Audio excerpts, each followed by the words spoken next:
determinedly and defends her and her companions' sacred sanctum. When she sees no possibility of continuing the fight and finds it has gone on the verge of fall, like a distinguished and experienced commander, she calls upon her comrades to retreat to the heights of Gulhar, and her determination to become a legend and law of resistance is born. Of a nation, a people, and a history disappearing and being destroyed.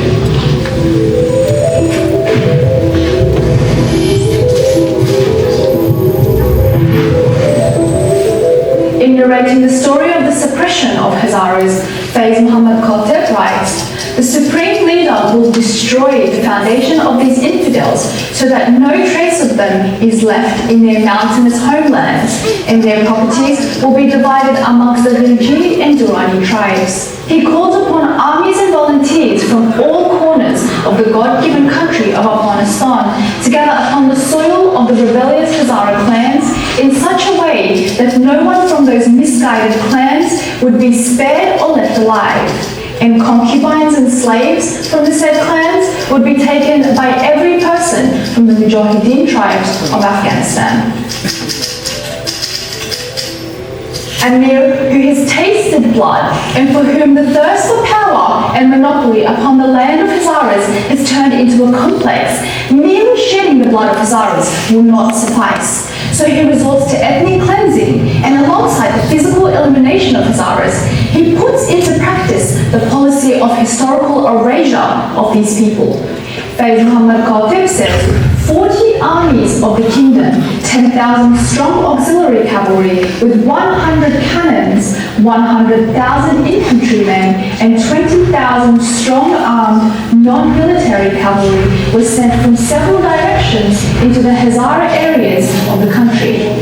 At this time, of course, the Hazara uprising had spread to vast areas including Darvesh Suf, Sheikh Ali, Daikundi, Daizangi, Parsa, Darza, Giza, Besud, Yakaulang, Lal Sarjangal, Jahuri, Jagatut, Sherdagh, Molistan, Nikpai, Alijam, Sepai, Karamali, Turkman, Yogistan, Hajristan, Uruzgan, Kohmat, Daichopan, Zauli, Chinartu, Sangimosha, Doya, Pashi, Chora, Folada, Mir Adina, Sultan Ahmad, Qalandar, etc. And as a result of the Emir's military campaign, the majority residents of the mentioned areas were killed, forced to flee, plundered and destroyed, such that thousands of their women and girls were taken as captives and slaves, and thousands of Hazara boys and teenagers were forced into slavery, and upon the order of the Almighty Emir, they were sold by the government and local brokers in exchange for 12, 20 and 30 Afghanis in the markets of Kabul, Herat, Kandahar and Peshawar. The continuation of the policy of physical and historical elimination of Hazaras by the Emir and his forces on the one hand caused the massacre and deportation of more than 62% of Hazaras, and also brought about the erasure of the history of one of the native people of this land and region, namely the Hazaras. In the absence of a documented and detailed history otherwise, our people are faced with a history of martyrdom and sacrifices of the sages and heroes who have fallen in the defense of their homeland and people. And it is for this reason that the stories of the heroes and sages of this uprising have been passed down through generations as oral history, narrated as legends and myths. In this program that you are watching on the occasion of the remembrance of September 25 of the victims of the massacres and genocide of Hazaras by Abdul Rahman Khan, we endeavour to introduce to you a pillar of the legend and history of our people, and to bring out of myth and ambiguity one of the heroes of this uprising of Hazaras against discrimination and tyranny.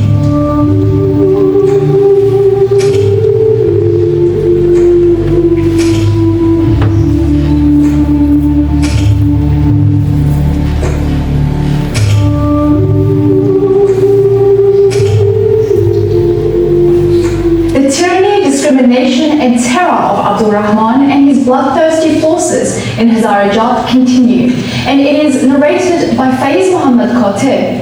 Even though the remaining Hazara people were made to surrender, the armed militia carried out such atrocities during the confiscation of arms and resources that the heavens were covered in smoke and the sides of the oppressed.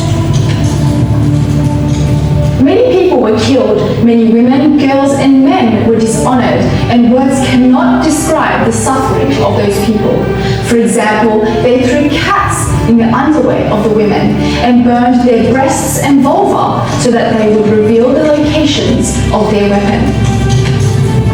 In such a time when Hazara men and youth were massacred and enslaved, the girls of this land stood up and paid with their lives to protect the honor and dignity of this nation and the land against the tyranny of the Emir and his bloodthirsty army.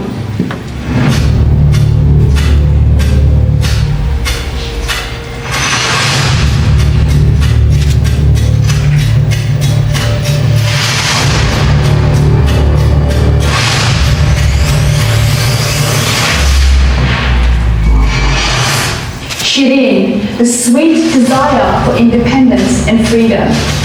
Shireen, the soaring falcon of a serene sky of freedom.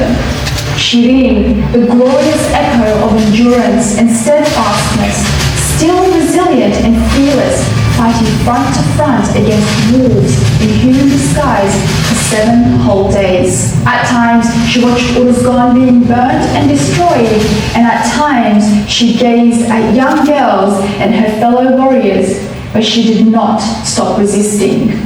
Shireen fought for 7 days in the war against the army of darkness and terror, and resolutely and bravely led 39 young girls. With each passing day, she saw the siege around her get narrower and the starvation become more destructive than the day before. The battle has crossed the safety barriers and turned into hand-to-hand combat. Shireen, who from the peaks witnessed her people's lives and homes set on fire and the people of her land killed and captured, knows too well the meaning of surrendering to their enemy. She who upholds her and her companions' honor and dignity above all else. She who believes freedom to be the highest worth, and she who considers the spirit of sacrifice to be worth more than any price and value, cannot in any way allow the grips of terror and lust to dishonor her. So she fights determinedly and defends her and her companions' sacred sanctum.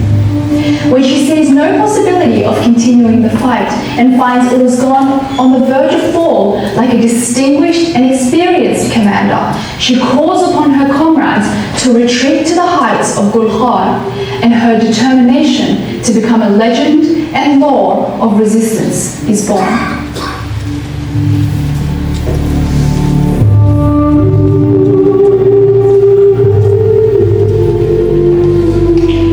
That the Emir's greed for selling the dignity and honour of this land is not yet satiated, because she knows that the Emir has ordered that, as a price from the sale of Hazara girls and women, the purchaser is to pay 2 rupees or the price of a produce.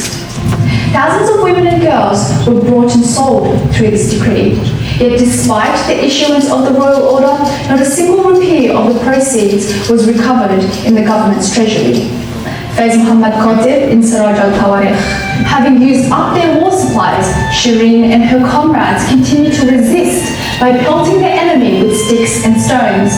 But when she can no longer see in herself and her comrades the possibility of continuing the fight, they follow their plan and one after another take the flight of love from the peak to the bottom of Gulkhar mountain, and their memory becomes immortalized in the heart of the history of Uruzgan and Hazarajat.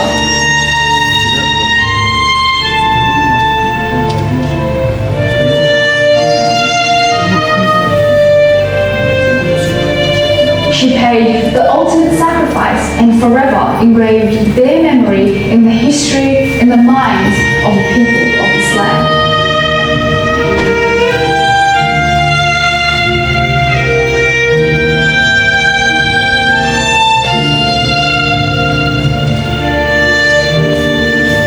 Later, when the fire of Amir's aggression is extinguished, the men of Hazaristan gather at the foot of the mountain on a clear night of Hazaristan and sing a hymn.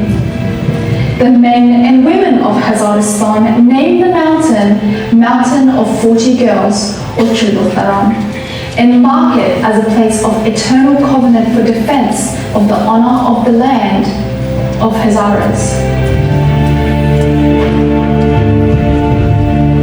After this day, the men and women of Hazaristan, especially the people of Ajdistan, Uruzgan, Jawhari and Ghazni, pledge to name their firstborn daughter Shirin.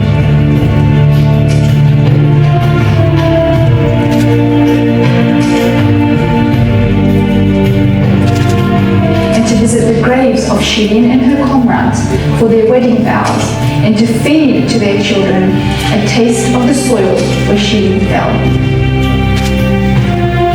May the memory of the great woman be honored for her resistance and sacrifice. مستند سر کوی چند دخترسته و برگشت رئیسته خبرای چند دخترو که تهیه کردی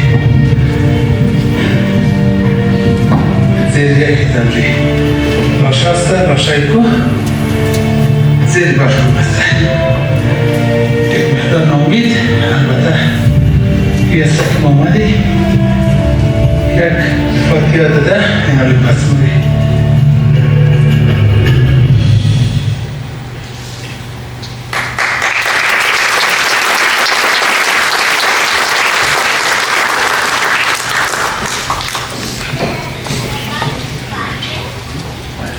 Thank you everyone for your patience watching the videos. Certainly it is complicated to see the suffering of Hazara community in this video. As I mentioned previously, if this has raised any concern